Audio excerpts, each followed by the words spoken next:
Graça e paz a todos. Espero que vocês estejam bem.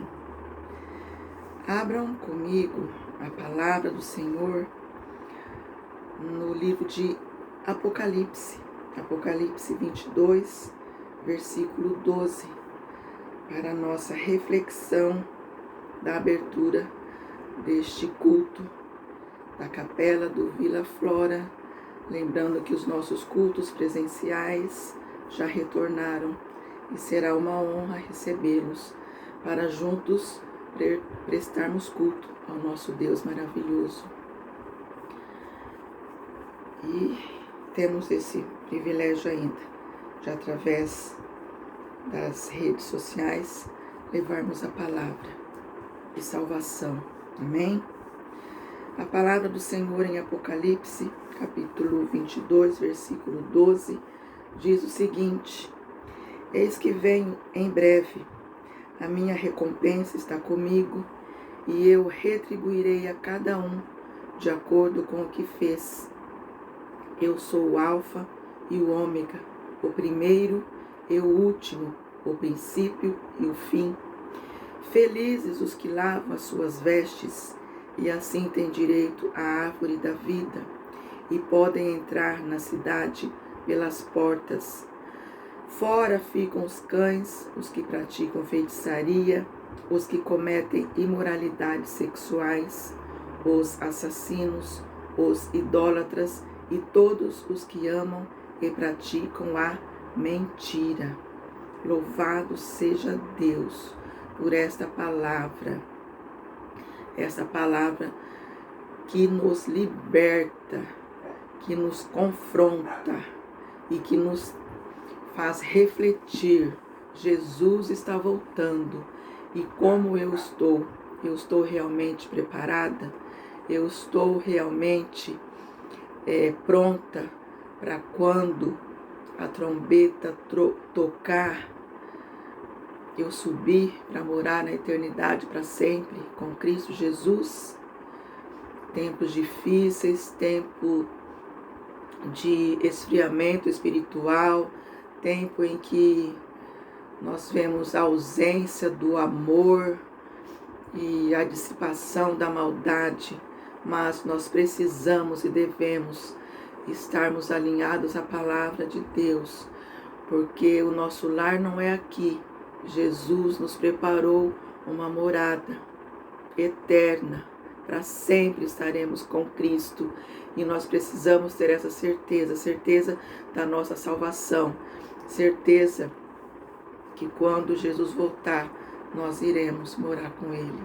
Amém? Vamos orar.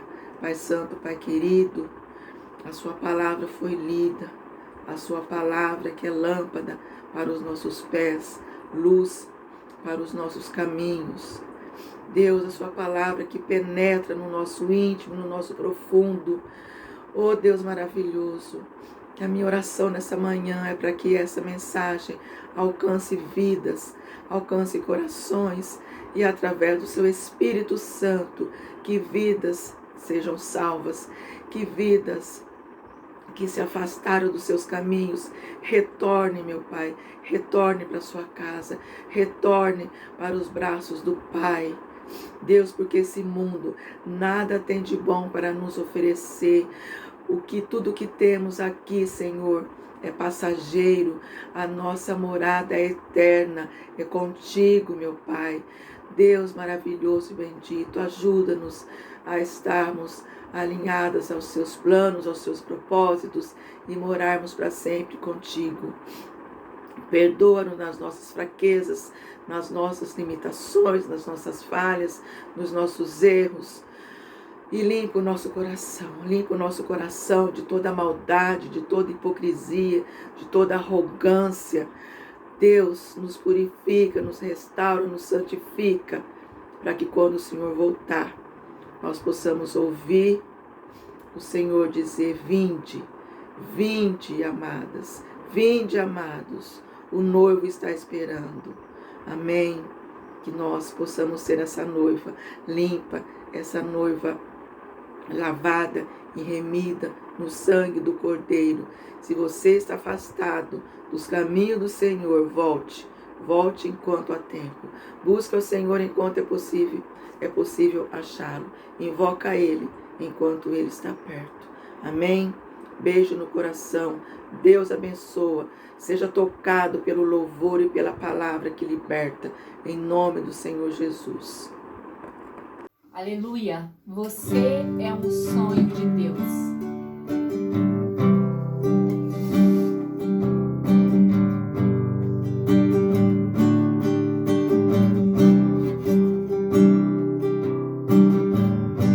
Você me pergunta quem sou, onde estou, pra onde vou. Sou nascido de Deus.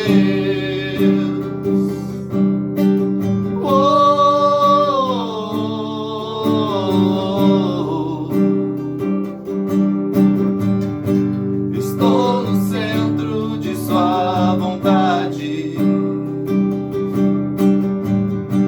O vento sopra pra onde quer.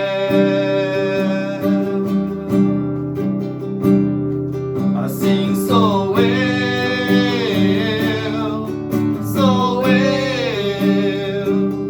Assim sou eu, sou eu. Assim sou eu.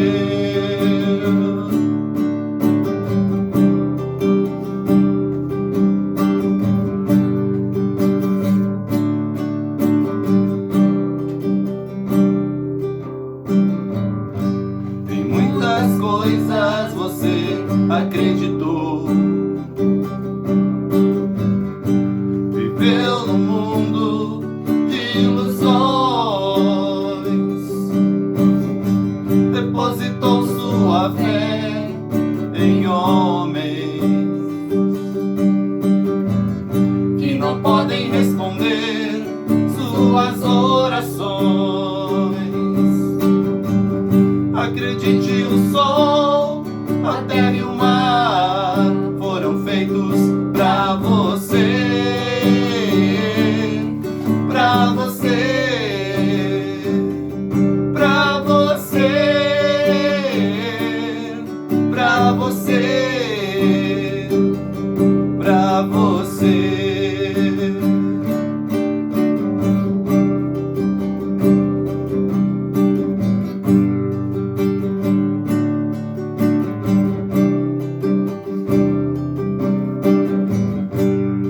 Vem sentir o poder,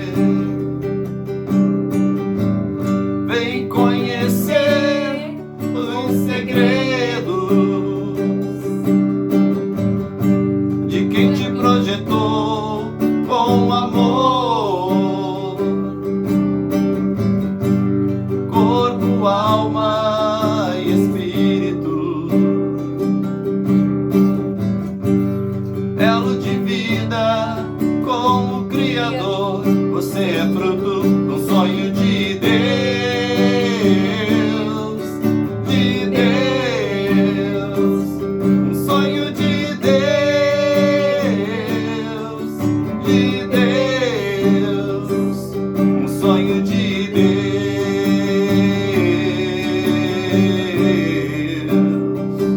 um sonho de Deus.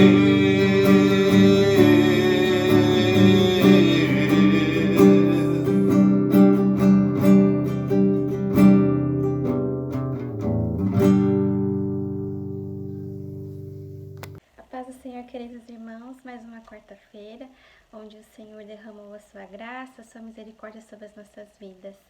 Que essa noite possa ser um divisor de águas na sua vida, que o Senhor venha falar tremendamente ao seu coração. Amém?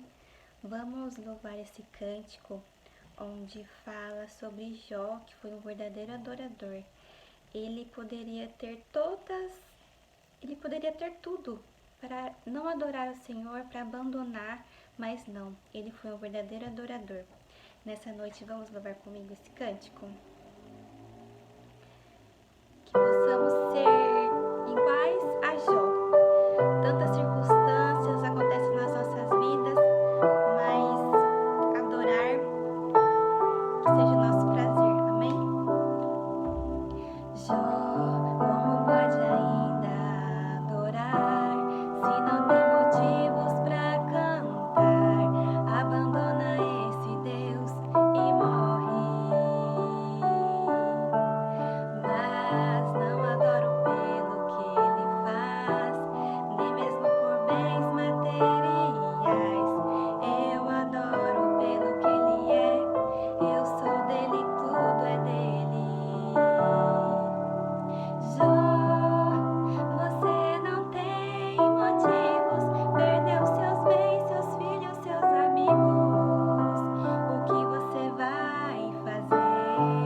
Graças a Deus.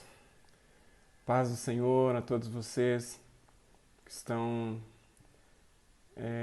conectados, prontos para ouvir a palavra do Senhor neste momento. Paz do Senhor Jesus, que essa paz repouse em vossos corações, que o amor do Senhor alcance cada um de vocês nesse tempo em que vocês estão parando para ouvir a palavra de Deus. Vamos ler um texto que está no Evangelho de Mateus, capítulo 5, versículos 14 até 16, que diz assim: Vocês são a luz do mundo. Não se pode esconder a cidade construída sobre um monte. E também ninguém acende uma candeia e a coloca debaixo de uma vasilha. Pelo contrário, coloca no lugar apropriado e assim ilumina os que estão na casa.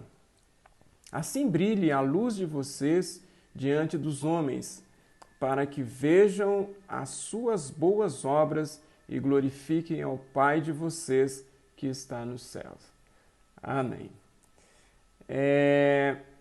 Quando essa palavra está falando de luz, né? Essa porção da palavra de Deus, apontando os servos de Deus, os discípulos do Senhor, aqueles que se propõem a seguir Jesus como luz do mundo. Do ponto de vista da física, a luz é responsável pela nossa capacidade de ver as coisas. Tudo que nós conseguimos enxergar é porque existe a luz.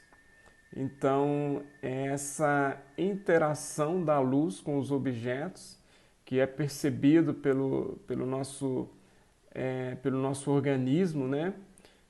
Pelos nossos olhos, e essas imagens são levadas até o cérebro e isso se transforma em imagem. Mas esse processo é impossível sem a luz. E a luz também, mais especificamente a luz do sol, ela é responsável pela existência da vida no planeta Terra, né? A grande maioria dos seres vivos dependem da luz para o seu metabolismo, para a produção de vitaminas, no caso dos animais, para a produção do seu próprio alimento, no caso dos vegetais. Então, a luz ela tem esse papel de essencialidade para os seres vivos. E é por isso que, talvez, que Jesus ele se apresenta como a luz do mundo, primeiramente, né? No Evangelho de João, capítulo 1, versículos 4 e 5, a gente vê João Batista apresentando Jesus como a luz do mundo. O evangelista João, né, apresentando Jesus como a luz que brilha nas trevas, né? O versículo 4 do capítulo 1 de João diz: Nele estava a vida e esta era a luz dos homens. A luz brilha nas trevas e as trevas não a derrotaram. Falando do Senhor Jesus, o apóstolo João está falando aqui. E no mesmo Evangelho de João, no capítulo 8, versículo 12, agora o próprio Jesus, né, falando, né? Então o versículo 12 diz assim: falando novamente ao povo, Jesus disse: Eu sou a luz do mundo. Quem me segue nunca andará em trevas, mas terá a luz da vida. Então, Jesus aqui sendo apresentado e depois se apresentando como a luz do mundo, ou a luz da vida, a luz para os homens. Por que isso? Porque nós, os seres humanos, nós somos compostos de duas dimensões, uma dimensão que é física e uma dimensão que é espiritual. E para a dimensão física, Deus já criou a luz natural, a luz que nós conhecemos, a luz do sol, e depois, né, através da ciência, vieram outras formas de luz, como a luz elétrica. E isso nos ajuda a viver, né? A enxergar o mundo físico, o mundo em que nós vivemos e ter a condição de existir no planeta. Mas para a dimensão espiritual, por causa do advento do pecado, o ser humano é incapaz naturalmente de enxergar Deus, de perceber Deus, de perceber as coisas de Deus, de perceber quem é Deus, de perceber a bondade de Deus, a misericórdia de Deus e de usufruir a graça de Deus, aquilo que Deus tem para a humanidade. E é por isso que Jesus ele se apresenta como a luz do mundo, porque Jesus ele vem ao mundo para revelar Deus.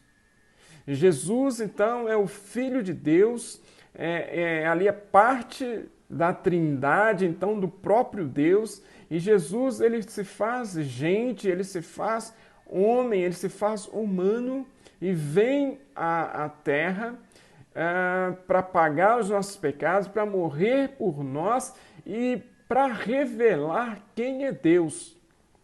Porque o próprio Jesus vai dizer que ninguém pode ver a Deus, mas aquele que vê Jesus, já está vendo Deus, porque Jesus, ele é Deus encarnado e ele traz para a humanidade, então, a capacidade de perceber Deus, a capacidade de se relacionar com Deus, a capacidade de ver, de perceber a grandeza, a misericórdia, a bondade, o favor de Deus pelo ser humano.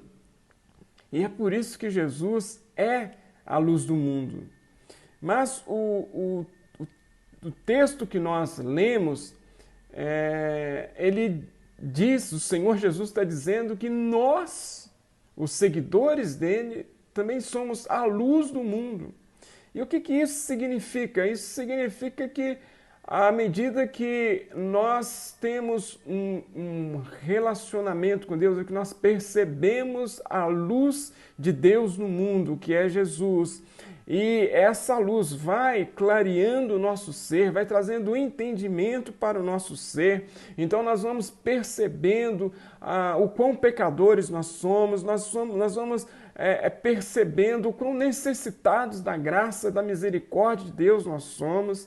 E aqueles que aceitam essa luz, aqueles que recebem no seu ser essa luz, eles vão se rendendo a essa realidade de quem é Deus, e à medida que vão percebendo os seus pecados, eles vão confessando esses pecados, se arrependendo, mudando de vida, tendo as suas vidas transformadas, tendo a sua forma de viver mudada pela percepção, o entendimento de quem é Deus, o entendimento daquilo que Deus espera do ser humano. Então, essa percepção, essa associação, esse brilhar da luz de Deus no nosso ser vai nos capacitando a sermos transformados a cada dia, a sermos mudados, a sermos parecidos com Deus. E à medida que essa obra de transformação vai acontecendo dentro de nós, por causa da luz do mundo, que é Jesus, que brilhou em nós, então nós começamos a refletir essa luz. Então nós começamos a brilhar. Embora nós não tenhamos essa luz em nós mesmos, de nós mesmos, mas nós refletimos a luz de Jesus à medida que nós vamos nos assemelhando com Ele, à medida que nós vamos tirando de nós, ou abrindo um espaço em nós para que não haja trevas, assim como o próprio apóstolo João ele vai dizer depois nas suas cartas lá na frente que aquele que está em Cristo, aquele que anda com Cristo, é aquele que Cristo habita nele, não há nele trevas alguma, ele não anda em trevas, mas ele anda em luz. Ele está dizendo isso que à medida que nós vamos nos relacionando com Jesus, A nossa vida ela vai sendo transformada, nós vamos experimentando uma forma de vida que vai contagiando as outras pessoas, e isso de uma forma naturalmente. Não porque nós nos esforçamos para mostrar alguma coisa para as pessoas, mas a forma como nós nos relacionamos com as pessoas, a forma como nós vivemos, reflete Jesus. E isso é que é ser luz do mundo. Então nós tomamos parte na missão de Jesus, que é refletir Deus para o mundo, refletir Deus, revelar ao mundo quem é Deus. E essa revelação não vem a partir de necessariamente de eventos, de coisas que nós arquitetamos ou da nossa participação em grupos ou em qualquer forma de associação, não. É a convivência com Deus, vai mostrando para aqueles que convivem conosco quem é o próprio Deus. Então não dá para ser luz do mundo sem ser iluminado antes pela luz primária que é Jesus. Então não adianta um cristão ter a pretensão de ser exemplo, de ter alguma coisa para dar aos outros, se ele primeiro não se alimentar de Deus, se ele primeiro não receber isso de Deus, se ele primeiro não tiver essa intimidade com Deus e ter o seu ser completamente aberto para que a luz do mundo brilhe, para que Jesus brilhe. Então o cristão ele experimenta primeiro o perdão de Deus. Ele aceita o perdão de Deus, ele reconhece o perdão de Deus na sua vida, porque reconhece que é pecador, porque reconhece que é necessitado da graça de Deus, e a partir daí ele aprende a perdoar, porque quando ele vê o outro errando, quando ele vê o outro pecando, ele vê que ele tem a consciência de que ele, embora não tenha talvez aquela mesma fraqueza, ele não cometa aquelas mesmas falhas, mas ele sabe que ele também é alvo do perdão de Deus, porque em outra área ele pecou, em outra área ele errou, em outra área ele erra, e nessas áreas todas Deus o perdoa e ele é alvo do perdão de Deus. Então por isso ele pode ser luz do mundo perdoando. O cristão que experimenta Deus, ele sabe que todo o sustento dele vem de Deus, que tudo que ele tem foi Deus que deu, o trabalho, a casa onde ele mora, a família que o abraça, com quem ele convive, ele sabe que tudo isso vem de Deus. Então, por isso, quando ele encontra alguém necessitado, seja financeiramente, seja de uma palavra de conforto, de consolo, e ele pode fazer, ele pode ajudar, ele pode ajudar um necessitado que está, ele pode ajudar financeiramente, ele pode ajudar com uma palavra de conforto, ele pode ajudar com o seu tempo, ele pode ajudar com o conhecimento que tem, com o seu intelecto. Então ele não deixa de fazer porque ele sabe que ele também é alvo dessa bondade. E à medida que ele vai fazendo isso, que ele vai estendendo a mão ao próximo, que ele vai estendendo o cuidado ao próximo, que ele vai estendendo a mão de socorro ao necessitado, ele vai fazendo com que a luz de Deus brilhe. E isso sem ter a necessidade de que os outros saibam. E isso sem ter a necessidade de dar testemunho daquilo que fez, daquilo que tem feito. Isso sem ter a necessidade de reunir um grupo, porque às vezes quando a gente vê alguém necessitado, a primeira coisa que a gente quer fazer é reunir um grupo para ajudar aquela pessoa. Mas a primeira análise que nós precisamos fazer é: será que eu de fato não tenho condição de estender a mão? Será que eu de fato não tenho a condição de ser o socorro dessa pessoa? Será que eu de fato não tenho a condição de ser o irmão de oração, a irmã de oração que essa pessoa está precisando? Será que eu preciso mesmo pedir a oração dos pastores? Será que eu preciso mesmo pedir a oração da igreja? Ou eu que sou a voz de oração, a voz intercessora, dessa pessoa que está aqui com uma necessidade e que eu conheço essa necessidade? A luz que brilhou no mundo é Jesus. E essa luz brilha nos nossos corações, e a partir do momento que essa luz brilha em nós, nós somos essa lamparina, ou essa luz que não pode ser escondida, conforme o texto inicial. Vocês são a luz do mundo. Mateus 5, versículo 14. Não se pode esconder uma cidade construída sobre um monte. E também ninguém acende uma candeia e a coloca debaixo de uma vasilha. Pelo contrário, coloca no lugar apropriado e assim ilumina todos os que estão na casa. Porque se nós somos a luz do mundo, essa luz há de ser vista através do nosso comportamento, através das nossas atitudes. Não que nós estejamos nos esforçando para ser vistos, mas a forma natural como nós vivemos tem que revelar Jesus. Isso se de fato nós o experimentamos.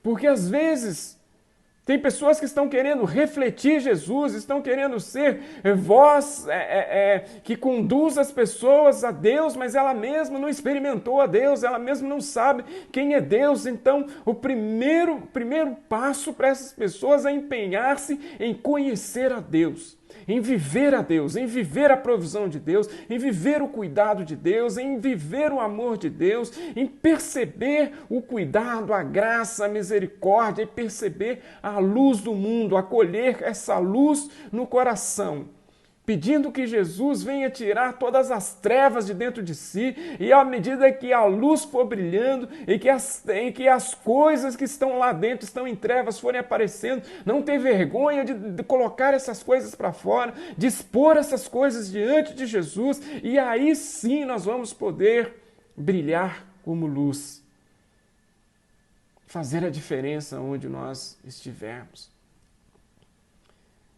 E a minha oração nesse momento, por mim e por todos vocês que estão ouvindo essa palavra, é que nós possamos ser a luz do mundo. É que nós possamos experimentar Jesus e nós possamos ser essa voz, esse brilho, assim como a lua que não tem o brilho em si mesmo, mas ela recebe o brilho do sol e ela reflete isso para a terra como luz na terra. Nós também possamos, ao receber, estarmos expostos ao sol da justiça, que é o nosso Deus, ao sol do meio-dia, à luz mais forte que se possa imaginar, que é o próprio Deus. Estando expostos a essa luz, nós possamos refleti-la para o mundo todo, onde quer que nós formos, na nossa família, no nosso trabalho, nos nossos estudos, onde quer que tiver pessoas, onde quer que nós estivermos, onde quer que nós formos vistos, que possa ser visto essa luz, a luz de Deus, a luz do mundo em nós. Deus te abençoe, fique na paz do Senhor.